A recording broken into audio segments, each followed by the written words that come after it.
High friends, welcome back to APGH all in one YouTube channel. ఈ video T20 world cup మ్యాచ్లకు సంబంధించి super 8లోని match number 8 India versus Zimbabwe మధ్య చెన్నై చిదంబరం స్టేడియంలో జరిగిన మ్యాచ్ గురించి ఈ వీడియో.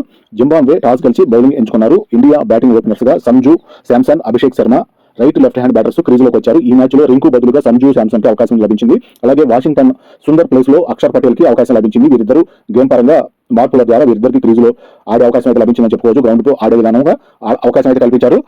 కెప్టెన్ సూర్యకుమార్ యాదవ్ ఆధ్వర్యంలో ముందు జరిగిన సూపర్ 8లోని మొదటి match India versus south Africa మీద మొదటిసారి ఇండియా వరుసగా T20 మ్యాచ్ల్లో 2024 వరల్డ్ కప్ సాధించిన తర్వాత మొదటిసారి ఓటమి అయితే చవిచూసింది. 12 మ్యాచ్ల తర్వాత ఓటమి అయితే మనకి ఇండియా టీంకి కలిగిందని చెప్పుకోవాలి. ఈ విధంగా కొంతవరకు సౌత్ ఆఫ్రికా 2024 ఫైనల్కి సంబంధించి సౌత్ ఆఫ్రికా వర్సెస్ ఇండియా మీద మ్యాచ్ చివరి దశలో ఇండియా వైపు కప్ రావడం జరిగింది. వరల్డ్ కప్ సంబంధించి అలాంటి రివెంజ్ ని సౌత్ ఆఫ్రికా తీర్చుకుందని చెప్పుకోవాలి. ముందు జరిగిన సూపర్ 8 మ్యాచ్కి సంబంధించి సౌత్ ఆఫ్రికా అద్భుతమైన విజయాన్ని అయితే సాధించింది.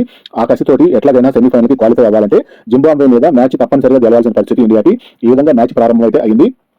జింబాబ్వే మొదటి over bowling Ngarava left hand fast bowler Sanju Samson score బోర్డుని 6 తో తెరిచారు. చాలా అద్భుతమైన ఓపెనింగ్ అయితే ఇచ్చారని చెప్పుకోవాలి. మొదటి ఓవర్ పుట్టేటప్పటికి 13 రన్స్, రెండో over bowling Muzarabani right hand fast bowler 2 ఓవర్లు పుట్టేటప్పటికి 23 రన్స్, మూడో ఓవర్ బౌలింగ్ మఫాసా రైట్ హ్యాండ్ ఫాస్ట్ బౌలర్ ప్రేమర్ కి బదులుగా మఫాసాకి అవకాశం అయితే లభించింది.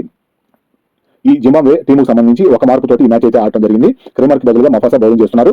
6 బాల్స్ కి 23 రన్స్ వచ్చాయి. మూడో ఓవర్లోనే 6 బాల్స్ కి 23 రన్స్ చేయగలిగారు ఇండియా బ్యాటర్స్. ఈ విధంగా 3 ఓవర్లు పుట్టేటప్పటికి 46 రన్స్ మంచి స్కోర్ బోర్డు అయితే చేస్తూ ఉన్నారు. 4వ ఓవర్ బౌలింగ్ మెజర్బాని సంజు శాంసన్ తన పర్సనల్ స్కోర్ 24 రన్స్ వద్ద 15 బాల్స్ కి బర్లు క్యాచ్ పట్టగా అవుట్ అయ్యారు. సంజు శాంసన్ ఇంకొంచెంసేపు క్రీజులో నిలబడి ఆడినట్టయితే బాగుండేది అనిపించింది. ముఖ్యంగా చెన్నై లాంటి గ్రౌండ్ లో జరుగుతున్నప్పుడు సంజు శాంసన్ ఆల్రెడీ IPL పరంగా చెన్నై సూపర్ కింగ్స్ తరఫున ఆడుతూ ఉంటారు కాబట్టి కొంతవరకు హోమ్ గ్రౌండ్ గా చెప్పుకోవాలి. ఇలాంటి పరిస్థితుల్లో సంజు శాంసన్ ఎక్కువసేపు క్రీజ్ లో ఉండి చూసే ఆడియన్స్ కోసమైనా ఇంకా ఎక్కువ రన్స్ చేసినట్లయితే బాగుండేది అన్నట్లు అనిపించింది. ఈ మ్యాచ్ చూడటానికి చెన్నై చిదంబరం స్టేడియంలో ఆడియన్స్ ఫుల్ అయిపోయారని చెప్పుకోవాలి. చాలా అద్భుతమైన ఆడియన్స్ సపోర్ట్ తోటి ఇండియా బ్యాటింగ్ అయితే కొనసాగిస్తుంది. క్రీజ్లోకి సంజు శాంసన్ అవుట్ అయిన తర్వాత క్రీజ్లోకి ఇషాన్ కిషన్ వచ్చారు. 4వ ఓవర్ పుట్టేటప్పటికి 49 రన్స్ ఒక వికెట్. 5వ over bowling Evans right hand fast bowler. Batters ఇద్దరు లెఫ్ట్ హ్యాండర్స్ క్రీజ్ లో ఉన్నారు. ప్రస్తుతానికి 5 ఓవర్లు పుట్టేటప్పటికి 63 రన్స్ ఒక వికెట్. 6వ ఓవర్ బౌలింగ్ ఎంగర్వా 6 ఓవర్లు పుట్టేటప్పటికి 80 రన్స్ ఒక వికెట్. పవర్ ప్లే పూర్తయింది దింక్ బ్రేక్. ఇప్పటికీ 6 ఓవర్లు పూర్తయి పవర్ ప్లే పూర్తయ్యే సమయానికి ఒక వికెట్ కోల్పోయినా కూడా 80 రన్స్ అద్భుతమైన ఆరంభాన్ని అయితే ఇండియా బ్యాటర్స్ ద్వారా లభించిందని చెప్పుకోవాలి. 7వ over bowling Sikandar Raza, captain Sikandar Raza bowling చేయడానికి వచ్చారు. రైట్ హ్యాండ్ స్పిన్ బౌలింగ్ చేస్తుంటారు. 7 ఓవర్లు పుట్టేటప్పటికి 84 రన్స్ ఒక వికెట్. 8వ over bowling Bennett right hand spin bowler. Bennett bowling కూడా చాలా బాగుంటుంది. ఈ విధంగా సికిందర్ రాజా మరియు బిన్నెట్ స్పిన్ బౌలింగ్ ఎలా ఎదుర్కొంటారో చూద్దాము. మన ఇండియా బ్యాటర్స్ 8 ఓవర్లు పుట్టేటప్పటికి 90 రన్స్ ఒక వికెట్. పెద్దగా రన్స్ ఏమీ రాలేదు. ఈ 2 ఓవర్లో కలిపి సికిందర్ రాజా ఓవర్ మరియు బిన్నెట్ ఇద్దరు స్పిన్ ఓవర్లో కలిపి 2 ఓవర్లో కలిపి 10 రన్స్ మాత్రమే వచ్చాయి. 9వ ఓవర్ బౌలింగ్ మళ్ళీ రాజా వచ్చారు. 9 ఓవర్లు పుట్టేటప్పటికి 99 రన్స్. 10వ ఓవర్ బౌలింగ్ బిన్నెట్.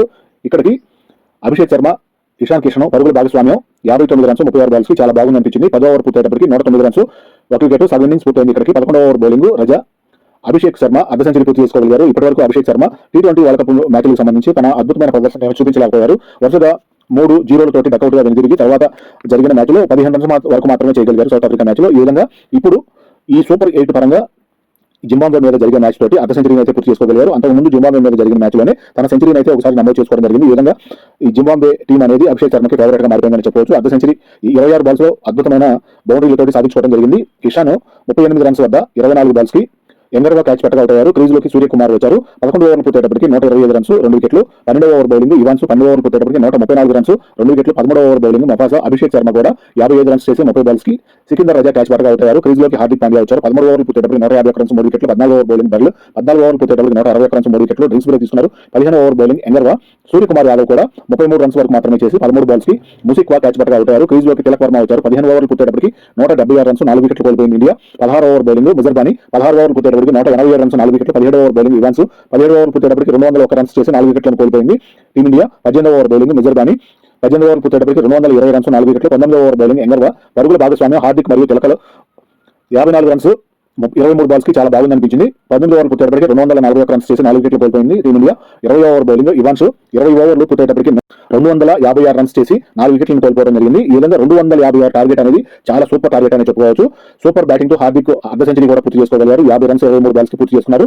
తిలక్ కూడా 44 రన్స్ 16 బాల్స్ కి ఇద్దరు నాట్అవుట్ గా నిలవడం జరిగింది. సంజు శాంసన్ కూడా 24 రన్స్ 15 బాల్స్ కి, అభిషేక్ శర్మ 55 రన్స్ 30 బాల్స్ కి, ఇషాన్ కిషన్ 38 రన్స్ 24 బాల్స్ కి మంచి బ్యాటింగ్ ఆరంభాన్ని ఇచ్చి సూర్యకుమార్ యాదవ్ కూడా కెప్టెన్ గా తన కెప్టెన్ ఇన్నింగ్స్ లో 33 రన్స్ 13 బాల్స్ కి క్రీజ్ లోకి వచ్చిన ప్రతి ఇండియా బ్యాటర్ కూడా మంచి బ్యాటింగ్ ప్రదర్శన అయితే చూపించారని చెప్పుకోవాలి. బౌలింగ్ పరంగా ఎంగర్వా, ముజర్బాని, మఫాసా, రజా ఒక వికెట్ చొప్పున తీసుకోవడం జరిగింది. ఈ విధంగా నలుగురు బౌలర్స్ కి 4 వికెట్లు అయితే లభించాయి. వికెట్ల పతనం చూసినట్లయితే 48 రన్స్ వద్ద మొదటి వికెట్, 120 వద్ద రెండో వికెట్, 150 వద్ద మూడో వికెట్, 172 వద్ద 4 వికెట్ కోల్పోవడం జరిగింది ఇండియా బ్యాటర్స్. ఎక్స్ట్రా రన్స్ భాగంగా చూసుకుంటే 12 రన్స్ వచ్చాయి. ఈ 12 రన్స్ తో కలుపుకొని 20 ఓవర్లు పూర్తయ్యేటప్పటికి 256 రన్స్ చేసి 4 వికెట్లను కోల్పోయింది. టీమిండియా అద్భుతమైన బ్యాటింగ్ మీద కొనసాగిందని చెప్పుకోవచ్చు. ఈ విధంగా జింబాబ్వే టార్గెట్ 257 టార్గెట్ చేయడంగా ఓపెనర్స్ క్రీజ్ లోకి బెన్నెట్ మారుమని వచ్చారు. ఇండియా మొదటి over bowling Harshdeep left hand fast bowler, మొదటి ఓవర్ పూర్తయ్యేటప్పటికి 4 రన్స్, రెండో over bowling Hardik right hand fast bowler, రెండో ఓవర్ పూర్తయ్యేటప్పటికి 10 రన్స్, మూడో ఓవర్ బౌలింగ్ హర్షదీప్, మూడో ఓవర్ పూర్తయ్యేటప్పటికి 19 రన్స్, నాలుగో ఓవర్ బౌలింగ్ హార్దిక్, నాలుగో ఓవర్ పూర్తయ్యేటప్పటికి 25 రన్స్, ఐదో over bowling Bumrah right hand fast bowler, 5 over పూర్తయ్యేటప్పటికి 33 runs, ఆరో over bowling Varun right hand spin bowler, 6 over పూర్తయ్యేటప్పటికి 44 రన్స్, పవర్ ప్లే పూర్తయింది. Drinks break. ఇక్కడ వరుణ్ గురించి కూడా చెప్పుకోవాలంటే వరుణ్ కూడా ఇది హోమ్ గ్రౌండ్ లాంటిది కాబట్టి వరుణ్ చక్రవర్తి గురించి కూడా చాలా అంచనాలు అయితే గేమ్ చూడడానికి వచ్చిన ఆడియన్స్ అందరూ అంచనాలు అయితే పెట్టుకుంటూ ఉంటారు. ఈ విధంగా వరుణ్ కూడా వికెట్ లభిస్తుందని చూద్దాము. 7 over bowling Axar left hand spin bowler Marumani 7 runs మాత్రమే చేసి 20 బాల్స్ కి ఇషాన్ కిషన్ క్యాచ్ పట్టుకు అవుట్ అవడం జరిగింది. క్రీజ్ లోకి మైర్స్ వచ్చారు. 7 ఓవర్లు పూర్తయ్యేటప్పటికి 40 రన్స్, 1 వికెట్ కోల్పోయింది జింబాబ్వే. 8 ఓవర్ బౌలింగ్ బుమ్రా, 8 ఓవర్లు పూర్తయ్యేటప్పటికి 51 runs, 1 wicket. 9 over bowling Axar Patel, 9 ఓవర్లు పూర్తయ్యేటప్పటికి 70 runs, 1 wicket. 10 over bowling Varun Chakravarthy. Myers కూడా ఎక్కువ క్రీజ్ నిలబడలేక 6 రన్స్ మాత్రమే చేసి 9 బాల్స్ కి తిలక్ వర్మ క్యాచ్ పట్టుకు అవుట్ అయ్యారు. క్రీజ్ లోకి సికందర్ రాజా వచ్చారు. 10 ఓవర్లు పూర్తి అయ్యేటప్పటికి 73 రన్స్ చేసి 2 వికెట్లను కోల్పోయింది జింబాబ్వే. ఇక్కడికి సగం ఇన్నింగ్స్ పూర్తయింది. 11 ఓవర్ బౌలింగ్ అక్షర్ పటేల్, 11 ఓవర్లు పూర్తయ్యేటప్పటికి 78 రన్స్, 2 వికెట్లు. 12 ఓవర్ బౌలింగ్ వరుణ్, 12 ఓవర్లు పూర్తయ్యేటప్పటికి 87 రన్స్, 2 వికెట్లు. 13 ఓవర్ బౌలింగ్ బుమ్రా. బెన్నెట్ అద్భుతంగా బ్యాటింగ్ చేస్తూ మంచి హిట్ బ్యాటింగ్ తోటి అర్ధ సెంచరీ పూర్తి చేసుకున్నారు. 50 రన్స్ 34 బాల్స్ పూర్తి చేసుకోవడం జరిగింది. ఈ విధంగా బెన్నెట్ ఎక్కువ పరుగులు అయితే చేస్తున్నారని చెప్పుకోవాలి. 13 ఓవర్ పూర్తయ్యేటప్పటికి 97 రన్స్, 2 వికెట్లు. 14 ఓవర్ బౌలింగ్ అక్షర్, 14 ఓవర్ పూర్తయ్యేటప్పటికి 105 రన్స్, 2 వికెట్లు. డ్రిల్స్ బ్రేక్ తీసుకున్నారు. 15 over bowling Dube right hand fast bowler. భాగస్వామ్యం ఇక్కడికి రజా బెన్నెట్ పరుగులు భాగస్వామ్యం 50 రన్స్ 34 బాల్స్ పూర్తి చేసుకున్నారు. 131 రన్స్ 15 ఓవర్లు పూర్తయ్యేటప్పటికి చేసుకోగలిగారు. చాలా బాగుంది అనిపించింది వీరి పరుగులు భాగస్వామ్యం. 2 వికెట్లను మాత్రమే కోల్పోయారు. 15 ఓవర్లో శివం దుబే బౌల్ చేసిన 6 బాల్స్ కి 26 రన్స్ వచ్చాయి. చాలా ఎక్స్పెన్సివ్ ఓవర్ గా మారిపోయింది. 16 ఓవర్ బౌలింగ్ వరుణ్, 16 ఓవర్లు పూర్తయ్యేటప్పటికి 144 రన్స్, 2 వికెట్లు. 17 ఓవర్ బౌలింగ్ హర్షదీప్. సికిందర్ రాజా కూడా ఎక్కువ క్రీజ్ లో నిలబడలేక 31 రన్స్ మాత్రమే చేసి 21 బాల్స్ కి అభిషేక్ శర్మ క్యాచ్ పట్టుకు అవుట్ అయ్యారు. క్రీజ్ లోకి బర్లు వచ్చారు లెఫ్ట్ హ్యాండ్ బ్యాటర్. ఈ విధంగా బర్లు కూడా ఎక్కువ క్రీజ్ లో నిలబడలేక కాటా ఓపెన్ చేయకుండానే డకౌట్ గా ఎదురవడం జరిగింది. 2 బాల్స్ మాత్రమే ఎల్బీడబ్ల్యూ గా.